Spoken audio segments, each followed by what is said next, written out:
Welcome to Moveable Dough. This is Steve Danielson. I'm a composer, conductor, and music educator. On this podcast, I talk with other composers and discover how they began their journey into composition. Join me each week as we explore their lives, their musical journeys, and of course, their music. To learn more about this podcast and access a complete archive of episodes, including the series of shorter segments called Movable Snippets, visit my website at sdcompose.com/movabledough. Hey, this is Steve. Thanks for joining me for this episode of Moveable Dough. My guest today is Marie-Claire Saindon. Marie-Claire is a Canadian composer from Montreal. She holds a bachelor's degree in composition from the Schulich School of Music and a master's, also in composition, from the Université de Montréal. She has won several awards, including the 2018 Hong Kong Children's Choir 50th Anniversary Composition Competition, the Eastern Horizon Choral Writing Competition, and the Ruth Watson Henderson Choral Composition Competition. Marie-Claire is the composer in residence for the Montreal Upper Voice Choir at Lesia. Marie-Claire Saindon, welcome to Moveable Dough. Thank you, Stephen. I'm really happy to be here. Good. Well, I appreciate you being able to come on the program today. I know you just wrapped up a huge project writing for a film. Is this something you're at liberty to tell us more about today? If we want to talk about it, absolutely. It's not the most joyous topic, but it's the writing of the music is, but not the topic of the film itself. It is a documentary, and it is going to be a series of 3 documentaries that I'm doing with this team. And the topic, content warning, is sexual trafficking in Canada. Human trafficking. That is a heavy topic. Of sexual nature. It's a very heavy topic, but it's so prevalent. And yeah, my director is hell-bent on getting as much information out there as necessary. So the writing of the music is strangely, it's a weird balance because you don't want to exaggerate anything. You don't want to understate anything. So how do you write music for this? Right. It's an interesting process. So when is the release date for this documentary?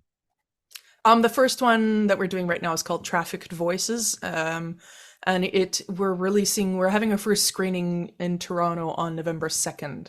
I don't know yet at what screen, where yet. And I don't know yet when it's going to be aired on CBC, but it's in a Canadian environment. So we're screening it in Canada first. And after that, I don't know where it's going to go. Okay. All right. Well, we'll keep our eyes out for it. So let's go back now. Where did you begin your musical journey? Where did you grow up? I grew up in Ottawa. And for those of you who don't know, Ottawa's the Canadian capital. I know a lot of people think it's Toronto, and that's okay because Toronto's big and Ottawa's kind of sleepy. I get it. So I grew up in Ottawa, and my parents are both artists in their own right. So my mother was a singer-songwriter, and my father is a visual artist. So you can imagine how that happened at home. So my dad had his painting studio in his room, a room next to my bedroom, and my mom would write music pretty much anywhere. And my brother was a pianist, so he would be practicing in the basement, which would be right under my bedroom. I would hear his piano through my bedroom. I would be practicing violin against my desire, because I didn't like practicing. I still don't like practicing. And then you'd have my mother sometimes practicing cello. She's just amateur cello level, or she would be playing on another piano, writing songs, and then my dad would be happily painting in the cacophony. And those were definitely my teenage years. Very clearly, that was the environment I grew up in. That's awesome. So you were playing violin. Were you singing as well, playing piano, or was violin sort of your main instrument, or what were you doing? I can play chopsticks on the piano. Violin's my main instrument, and so I played it in like youth orchestras, just like everybody that was training to be a violinist. But it's as I was being a teenager that I kind of switched to composition, because my mom would drag me on stage with her. Well, drag me, not against my will. I was very happy to do so. I'd play fiddle background stuff when I was a kid, and as a teenager, and sometimes I'd harmonize, and that meant I had to kind of create my own licks on my instrument and maybe create new lines, and kind of happened naturally that creating music was just normal for me. So it wasn't a huge leap for me to say, hey, I can actually compose music, when I saw other friends in high school doing it. And I thought, oh, right, I guess I could do this too. And yeah, I started doing it in high school. Oh, that's awesome. So outside of sort of what you were doing or what you were creating, who are your musical idols? Who are you looking up to when you were a teenager? Oh my gosh. When I was a teenager, okay, very different from Right. who I look up to now. If I looked in the classical world, I absolutely loved anything that was French impressionist music. So Debussy, Ravel, Satie, all that gorgeous stuff. Mainly because my brother would be playing it all the time, and for some reason I was thinking, why is there no repertoire for violin that I can play at my level that sounds gorgeous like that? First off, my brother was more advanced as a performer, so of course he played more advanced music. But also, it's harder to find harmonically beautiful pieces that are single lined instead of harmonic with a Right. melodic instrument. So it was hard for me to find it. Otherwise, I was fiddling a lot. So Natalie McMaster from Cape Breton in Nova Scotia was definitely uh, someone that influenced me. And then Oliver Schroer was a fiddler. These are all names you probably don't know. Oliver Schroer was an Ottawa Valley fiddler, but it's the fact that he would take trad music and do something contemporary and creative with it. His most awesome album that I absolutely love is A Field of Stars, Camino. Field of Stars is a track number. Camino, where he brings his fiddle, he goes and records into churches with just a recorder in their different environments and improvises with his 5-string fiddle on the pilgrim path of El Mm. Camino Oh, that's in Europe, awesome. and that was just, yeah. So those are the kinds of things that I was really into. Fabulous. Well, when you were really little, did you see yourself becoming a musician, or was there something else you wanted to be when you were a kid? Um, I had this brief moment where I wanted to be a homeopath for like 6 months, I think, when I was 12. Only to realize I absolutely am terrified of anything has to do with the body whenever it goes wrong. So that didn't last at all. Um, yeah. So yeah, I was musician pretty much the whole time. As to how I would be doing it, I wasn't sure. I always thought I'd be doing violin, and then I decided to be a composer when I realized that I didn't like practicing violin and that I resulted in a lot of physical injuries. And I needed to take a break at one point and wanted to keep doing music and realized I could write. As far as writing for voice, that will take a long time into my journey, let's say, before I realized I could do that. Okay. Well, you did mention that you were composing as a teenager, and I heard that you wrote a musical about Joan of Arc. So, Mm. how did that come about? It's an arts high school, so a lot of crazy things can happen there. When I was in high school, we were the last, it was weird, we were the last cohort where we would have a grade 13, which was kind of like a pre-university year, but it was redundant. So yeah, it was the last year to do it. So they didn't have that many classes or classes you could take that semester because they were just abolishing all the classes. I had a lot of free time, needed to create some credits, and there was a clever teacher that said to one of the students that was in creative writing, saying, "Hey, why don't you do a musical? You can write the text. Why don't you ask this kid? She apparently likes to write music. Ask her." And we got it. We got kind of teamed up, and they said, "Go nuts" to both of us. Um, the the funny thing is that now one of the kids that was in the chamber orchestra that we had formed for the musical is now a theater teacher, and she just contacted me a few months ago saying, "Guess what? Can we do your high school musical that you wrote again?" And I'm just thinking, oh God, oh no, it's full of things I would want to change. Do I want to do this? So yeah, that's where I'm at with that one. It's I liked it for what it was, and I don't know if I want the public to know about it, but we'll see. We'll see. We'll keep that one hidden. So then you got to college, you started studying composition. Mm. What is one of the weirdest things you ever wrote as part of your studies? um oh my gosh, was it the one where I had my roommate screaming, or where she had her Highland bagpipes and I asked her to squish her Highland bagpipes because it was electroacoustic music and I needed weird sounds? That was weird. I'd say, but nowadays I'd say it's not weird compared to all the other really cool sound object music exploration that seems to happen. For me, it was weird though. Yeah. So conversely, what was one of your favorite things you wrote during your studies? Something called clucking chickens. And we're talking just about my bachelor's degree right now. I'm ignoring my master's because it was a very different experience. Yeah, it's just a solo clarinet and piano. It was the first time where my teacher I had a very bad attitude about the composition, actually. I wanted to be there to write film music, and there was no film program. So I told myself I'd go in there and just take whatever the program would give me, and then take it and then use it the way I would want to. But McGill, that's the Schulich School of Music, is within McGill University, is very contemporary, very avant-garde in a very specific way, and that was not what I was used to. So I felt like my own. I didn't have my own voice yet, or so I thought, and I was stifling a lot of how I wanted to write so that I could fit in the mold that I thought I was being encouraged to be, which was not the case at all, but that's how I was perceiving it. Uh-huh. So I wouldn't be writing music that I liked most of the time, and then at one point, I don't know how that came about, but I just said, oh, to heck with it, and I just did something really silly, talking, clucking chickens or the pecking order. And somehow my teacher said, yeah, go with it. And I went, what? Really? And it was just this kind of little series of musical images of, oh yeah, here's like the dawdling chicken, here's the mean chicken, and here are all the chickens going crazy, but doing that musically. And somehow I really loved it, and my teacher liked it. So that was a revelation to me. Well, that's great. I'd love to hear clucking chickens at some point. You said it was also called the pecking order. Yes, yes. So, as mentioned at the top of the show, and you just mentioned, you also compose for film projects. So, how did you get started writing for film? How did you finally get into that? So, first off, when I was in high school, I did not want to go into choral music. I didn't even know it was a viable career. I wanted to go into film music. And it's the same reason a lot of people in my few years wanted to do film music, because we all saw Lord of the Rings, which came out when we were in high school. And yeah, so I was, chasing that dream like everybody else.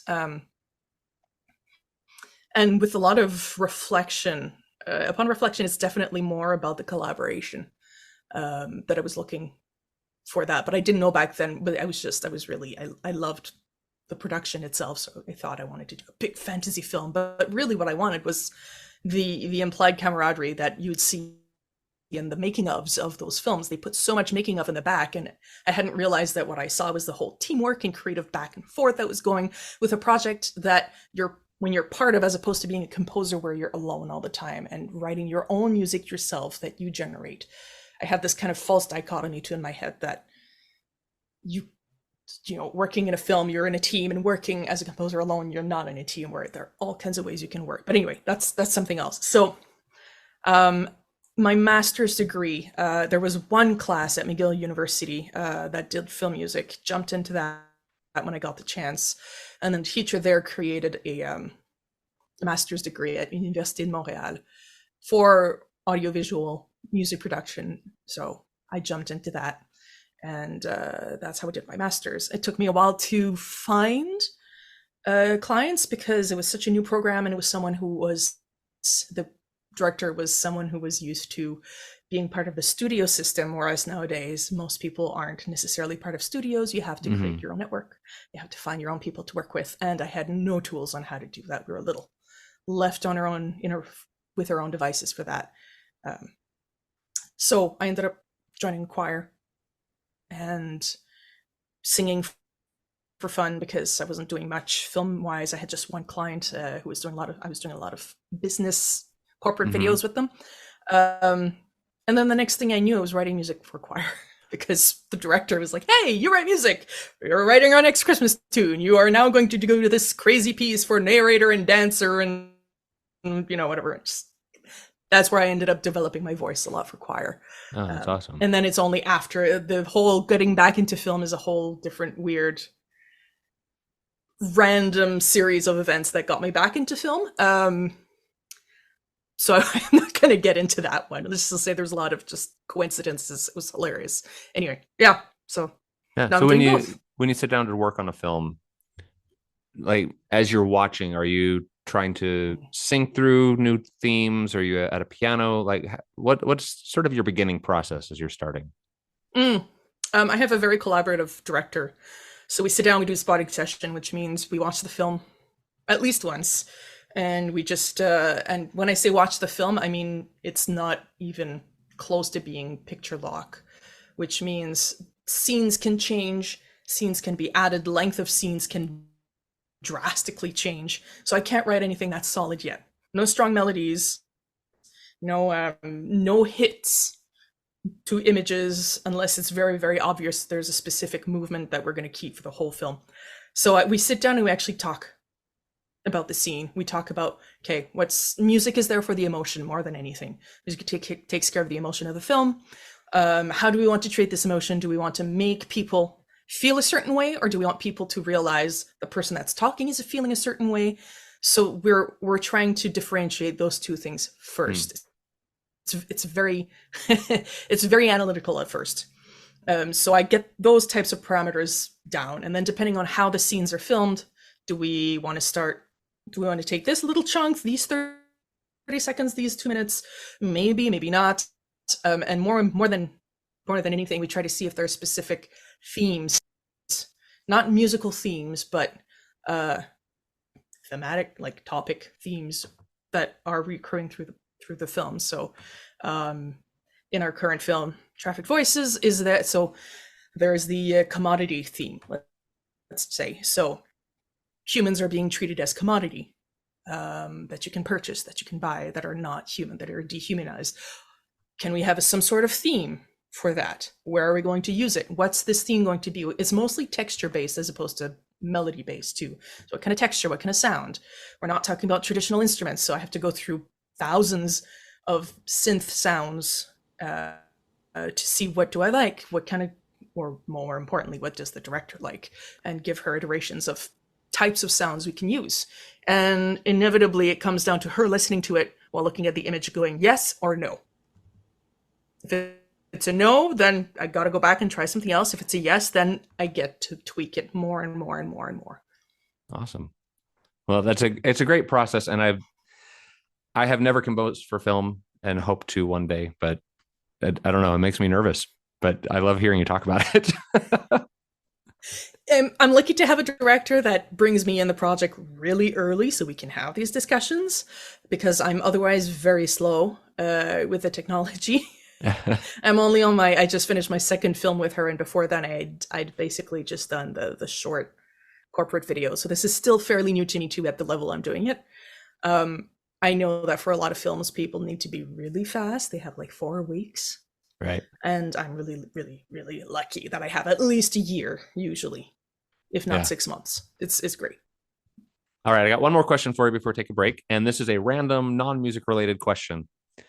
What is your favorite holiday movie, and what do you think that says about you? Oh no! What holiday are you talking about? It's Like sort winter? of, yeah, winter, Christmassy sort of movie. Mm-hmm. I'm gonna have to say Love Actually. I'm a big sucker for Love Actually. Because I like structure. I love structure.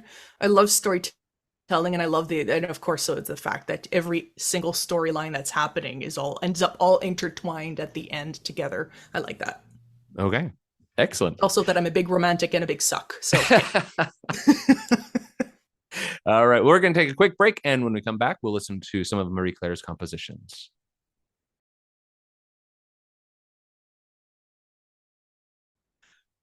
Welcome back.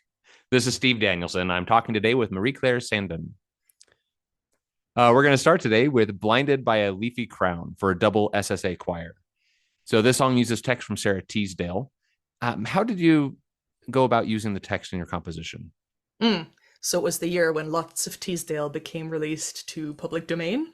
Mm-hmm. And I just kept seeing other Teasdales being used very recently, and just every time there was a good text, I thought, oh, she must have a plethora of really, really, really good things.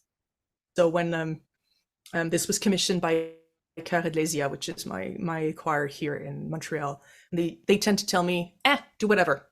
That's the wonderful thing of being a composer in residence with a choir you get along with. So I just kind of told myself, great, this is the chance to read through all of, as well, I think I went through all of her poems. And this one was the only one that really stuck out for me. And it wasn't just, oh, well, I guess I'll use this one, but it just hit me like a Mack truck. It's to this day is one of my favorite texts that I've set to music. And it's a tough act to follow, to find something of that structure level, of that trajectory that it has, of what it means. I'm getting goosebumps just thinking about the text right now. It's fantastic. So that's how I came about it. The writing itself took 2 weeks because I was very last minute for this one, which really surprises me that the way that it came out actually came out wonderfully. So, more importantly, what is the narrator blinded from? Because we blinded by a leafy crown. What do you think the narrator is blinded from, and how do we reflect that in the music?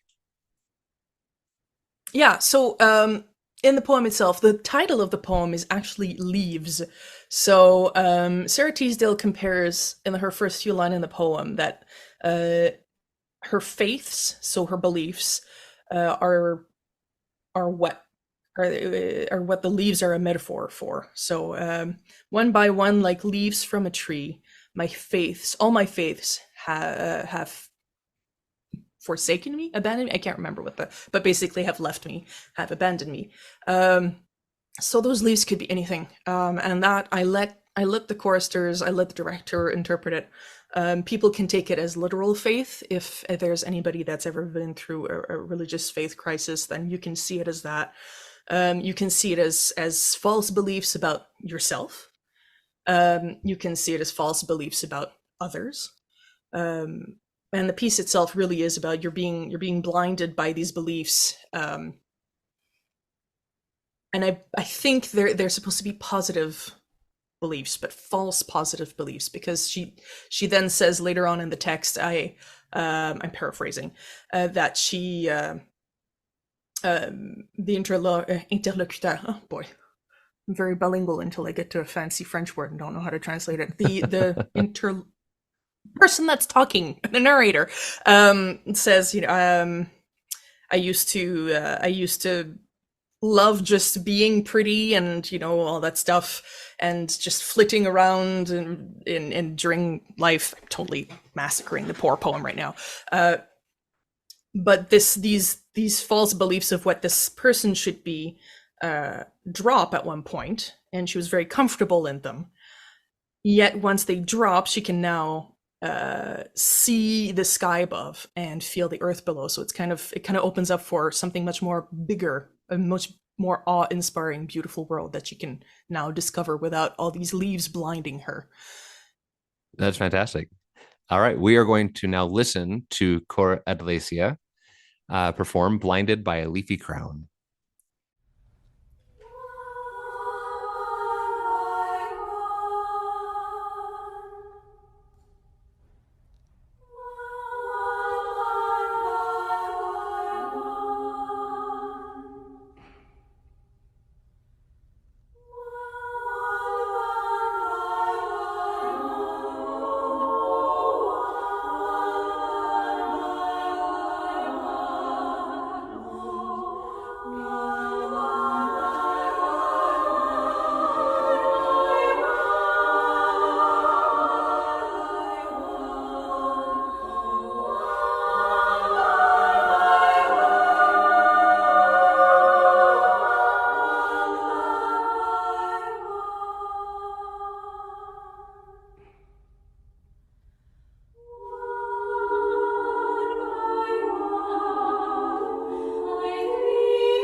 All right, our next piece today has a French name, and so I apologize if I don't say this correctly. Terre-Neuve? Terre-Neuve. Terre-Neuve. Yeah, I knew I would not do it. French is not my strong subject. French is hard. So it's the French name for Newfoundland. So like I said, I don't speak French. I don't pronounce it well, but I loved the poem that was used for this. Could I read the English translation for it? Oh, yeah, absolutely. Okay. Land splattered with shrieks of sun, with colors of ocean and rock, rust red the cliff splits, crackling ice, a fresh taste of shivering snow stirs a shrouded memory, mingles with the wind, spirals vibrant with the salt of a joy new found. So I love the energy and passion at the beginning. And then there's this like unexpected shift in feel and mood in the song, which I absolutely loved. So tell us what you were hoping to capture as you wrote this. So the commission was for the National Youth Orchestra, not choir, orchestra, because they usually have the mandate to actually sing in their training. And they usually like to then use whatever they learned as singing during their training as an encore at the end of their concerts when they do tours. So that year they were touring, well, a bit of Canada as usual, and I think Edinburgh, so Scotland. And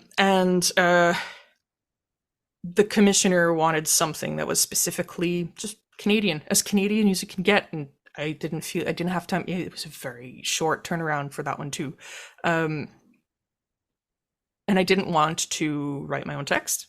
I wasn't comfortable yet, so I luckily found this poem. And when I say luckily, this is the second favorite, again equal to "Blinded by a Leafy Crown." I absolutely adore Anik's poem. She just passed away a couple of years ago, but oh my gosh, this poem has been it's the counterpart of Blinded, but in French.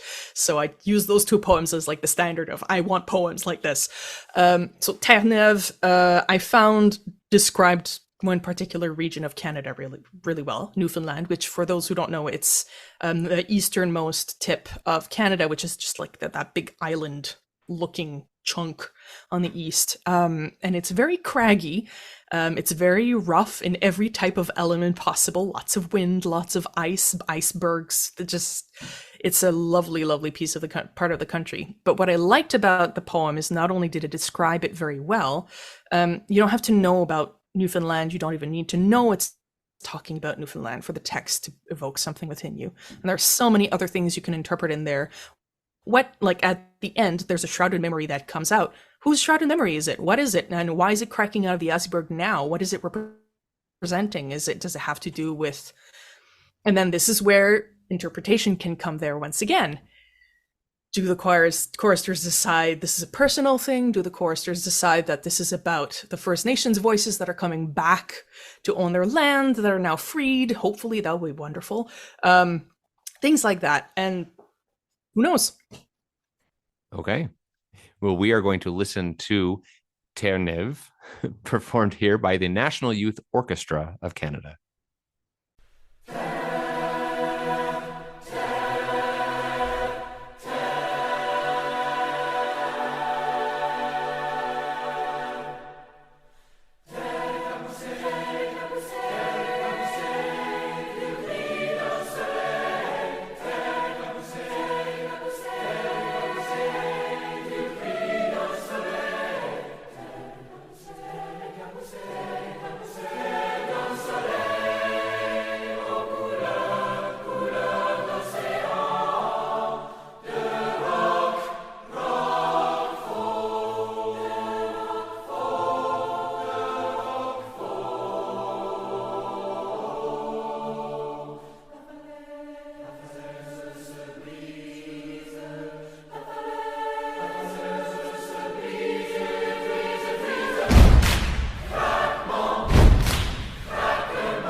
All right, our third piece today, When a Thought of War Comes. This piece is inspired by the quotation used at the beginning of the work by Persian spiritual leader Abdul Baha. The quote says, when a thought of war comes, oppose it by a stronger thought of peace. A thought of hatred must be destroyed by a more powerful thought of love. So you chose to make the choral parts wordless. Why? I was dared to. I was challenged to by a colleague. I was at the Banff Arts Centre for a 3-week workshop. 5 composers and 5 choral conductors were put together from around the world. And for those of you listening, if you're a conductor or a composer, you are completely, totally allowed to go and apply to the Banff Arts program, the choral program, and it's fantastic. And they pay most of it for you. Go try it out; it's wonderful. So their Hope Litwin, who's a composer from New York, was one of the other composers that was there, and she was mentioning how she always uses most of the time wouldn't use text as much to build her piece, whereas I was lamenting that I love poetry like Terre-Neuve and Blinded so much that I feel like I can't allow myself to just write music without having a strong poetic structure. And then she just said, well, we're here to train and, develop and explore. Why not write a piece that has no text? And that was a huge challenge for me. And during one of the workshops that I remembered this quote. I am a Baha'i myself, so I knew this quote by heart. It just kind of floated in my head and went, oh, right, that could be fun. And it was a good exercise, and still having to create the structure and trying to understand what I personally was trying to say, because we're not thinking about literal love and literal war and annihilating each other, but more when a thought of war comes. That means it's within your head, which means we're talking about meditation here. We're talking about awareness. We're talking about, okay, if I have this angry thought, well, start again, cut it out, and then start that peaceful way of thinking again. And where does anger and war come from in your mind when you're thinking, when you would have a thought of war? Well, maybe something scared you, and because of that fear, then you start hating something. And then because you start hating something, maybe you get angry at it every time you think about it, to the point that you get very violent in your thoughts. This is a very extreme way of thinking it, but there are all these different steps, and the piece itself goes through all these things, and the discerning listener has to be very, very, very, very discerning. But you will notice that the gasping and some kind of sound starting, that represents hate. But what really triggers that is that the basses, when they come in, they kind of just scare the tenors, which is kind of funny. But it's not meant to be funny. But that was that was my personal. Because I needed something, even though it's not audible, I needed something to make sense out of all of this structurally. And you'll notice at the end of the piece, once peace has come back, the hate comes back again, because this is not a one-time deal you have to do in your mind. You got to do this every 5 seconds sometimes, depending on where you're at mentally in your life, or once every 5 days. Who knows? If you're a very peaceful person, awesome. But that's basically what it is. That sounds awesome. Well, we will try to discern as we listen. This is When a Thought of War Comes, performed here by Voces Nordicae.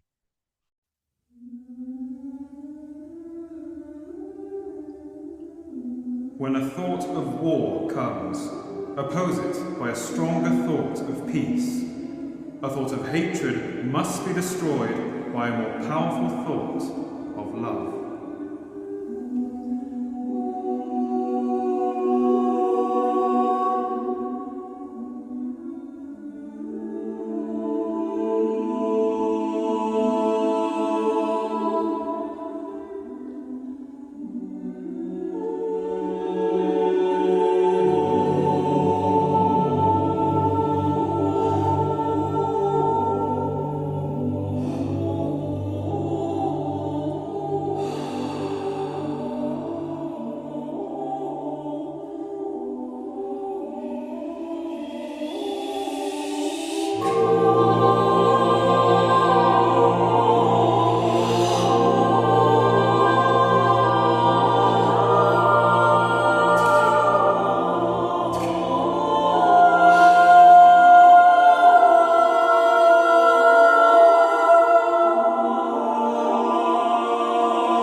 All right, our last piece today, The Girl with the Numbers for SSA a cappella choir. So this piece is about Katherine Johnson, a woman that many of us didn't know about until relatively recently, thanks to a slew of recent books and biopic films. She was the African-American woman at NASA who was able to do the calculations for John Glenn's historic orbit around the Earth, the human computer. So when did you first learn about Katherine Johnson, and what inspired you to write this piece? I first learned about her when when the film came out, the biopics, and because there's this whole slew of choral pieces about stars and space, and it's always so awe-inspiring. It's easy to imagine that anything that has to do with NASA could be star kind of field of spaceness that you could take and say, yes, I can write a piece about stars. This is awesome. So what happened is La Cacina in Chicago was going to do a concert called The Matriarchy, and they were looking for pieces specifically that were talking about women in the STEM fields. And of course, we don't have a lot of choral pieces specifically about that, so they wanted to commission me. And they said, well, here's a list of people that you could have a portrait for about them. And when I saw Katherine Johnson's name, I went, oh, yes, NASA, that'd be fun. Sky, space, yay. And then, of course, I read her autobiography, and it was nothing about stars and sky and space. It was about math, and it was about all the freaking biases she had to bust through to do what she wanted to do. And so my piece is not about stars and space and all that stuff. It's about how numbers followed her wherever she went, in the same way that so many musicians have music running in their head. She has numbers running in her head, which I found fascinating. She has this deep love of challenging people's beliefs all the time, and she's a consummate educator. So as soon as I read the first chapter of her autobiography, which was for young adults, so it's very accessible, I was hooked. I loved her attitude. I loved everything about her. So I wanted to write a piece about her. Ironically, it's the first time I write my own lyrics, and it's very far removed from my own personal experiences. So I had to talk to a bunch of people from different communities to check in on language and things. You'll hear the text. It'll become obvious. But I had a great time just creating those dancing numbers, and yeah. All right. Well, combining math and music, here's The Girl with the Numbers, performed by La Cacina.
Well, Marie Claire, what are you working on now that you can tell us about? I know you just wrapped up the film project.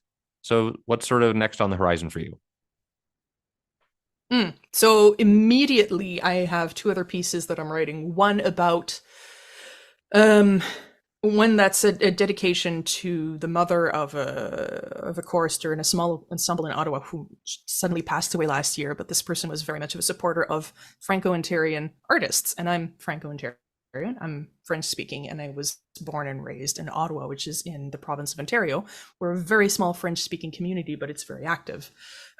So I'm having this interesting back and forth with that family, who's one individual is a singer-songwriter, so he's helping me with certain text segments, but he himself being a singer-songwriter, he doesn't want to write a full poem for me, because if he does that, he will be writing music for it. That's the way he writes. So he's just sending me little snippets, and I have to make sense and again bring my own structure to the piece. So I'm writing lyrics and music right now. That's the first one. And the second one is I had a crazy fun time looking for the source of a Latin text for an Easter text by Saint Ambrosia, and finally found it, and now I'm going to do an Easter piece, because apparently we don't have enough of those, according to one of my publishers. All right. Well, if my listeners want to learn more about you and your music, where are you located online? Where can they find you? They have to spell out my very complicated, annoying French name, Saindon.com. And they will find my website, and I have everything there. So access to every score that I sell, whether myself or through my editors and publishers, and recordings and concert dates and stuff. Okay. Well, I will put that link in the show notes as well, so people can find it without having to spell too much. Hey, listeners, have you heard something today that you think a friend of yours might enjoy? Please like the podcast through your podcast provider, then share it with your friend. The more you can like and share, the more the algorithm recognizes Moveable Dough as a podcast to recommend, and we get the podcast to a larger audience. So thank you for your support of Moveable Dough. Well, Marie Claire, it has been great to talk to you today and get to know you and your music. Thank you for joining me on Moveable Dough. Thank you for having me. My guest today was Marie Claire Saindon. If you have a recommendation for a future guest or an idea for the show, please email me at moveabledough@gmail.com. This is Steve Danielson. Keep the music moving.